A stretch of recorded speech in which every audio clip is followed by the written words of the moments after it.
Pan India star Prabhas వెనుక ఒక పెద్ద సామ్రాజ్యం ఉంది. రెబల్ స్టార్ కృష్ణంరాజు గారు వేసిన పునాదది. 200కు పైగా సినిమాలు, ప్రొడ్యూసర్గా హిట్లు, కేంద్ర మంత్రి స్థాయి. ఇదంతా అందరికీ తెలిసిన ఒక గ్రేట్ సక్సెస్ స్టోరీ.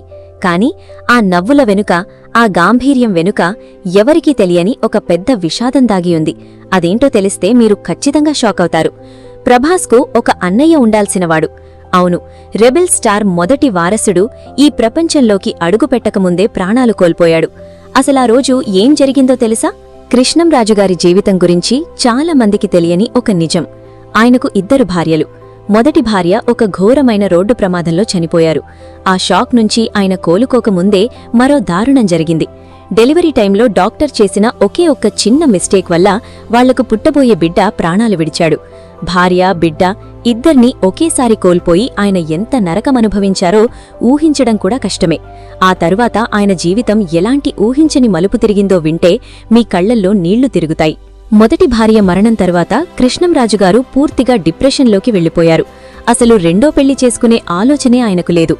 ఎవరెన్నిసార్లు చెప్పినా సరే ఆయన వినలేదు. అప్పుడే ఆయన తండ్రి ఒక కఠినమైన నిర్ణయం తీసుకున్నారు. కొడుకు జీవితం ఇలా నాశనమవ్వడం చూడలేక ఇంట్లో అన్నం ముట్టుకోకుండా మంకుపట్టుపట్టారు. ప్రాణం కంటే ఎక్కువగా ప్రేమించే తండ్రి అలా పస్తులుండటం చూడలేకపోయిన కృష్ణంరాజుగారు తన దగ్గరి బంధువైన శ్యామలాదేవిని బలవంతంగా పెళ్లి చేసుకోవాల్సొచ్చింది. ఆ తర్వాతే ఆయన జీవితంలో మళ్లీ వెలుగు వచ్చింది. అయితే ఇక్కడే ఇంకో ఇంట్రెస్టింగ్ ట్విస్ట్ ఉంది. శ్యామలాదేవి గారికి, కృష్ణంరాజుగారికి 3 కూతుర్లు. వీళ్ల గురించి బయటి జనాలకు పెద్దగా తెలియదు. కానీ వీరు టాలీవుడ్ తెర వెనుక చేస్తున్న మ్యాజిక్ మామూలుది కాదు. మొదటి కూతురు సాయి ప్రసీద యుఎస్లో ఫిల్మ్ ప్రొడక్షన్ కోర్స్ కంప్లీట్ చేసింది. ప్రభాస్ రాధేశ్యామ్ సినిమాకు కో ప్రొడ్యూసర్గా చేసింది తనే.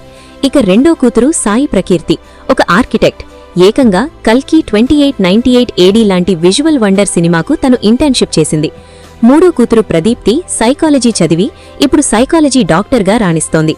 ఇదంతా వింటుంటే ఒకవైపు ఆశ్చర్యం, మరోవైపు గర్వమనిపిస్తోంది కదా. ఇన్ని ఆటుపోట్లు ఎదుర్కొన్న ఆ ఫ్యామిలీకి ఇప్పుడు అసలైన పెద్దదిక్కు ఎవననుకున్నారు? మన డార్లింగ్ ప్రభాస్. కృష్ణంరాజుగారు లేని లోటు ఎవరికీ తెలియకుండా శ్యామలాదేవితో పాటు ఆ 3 చెల్లెళ్ల బాధ్యతను, వాళ్ల బాగోగులను ప్రభాస్ తన భుజాలపై వేసుకున్నాడు. తెరమీదే కాదు, నిజ జీవితంలో కూడా ప్రభాస్ రియల్ హీరో అని చెప్పడానికి ఇంతకంటే పెద్ద ప్రూఫేం కావాలి?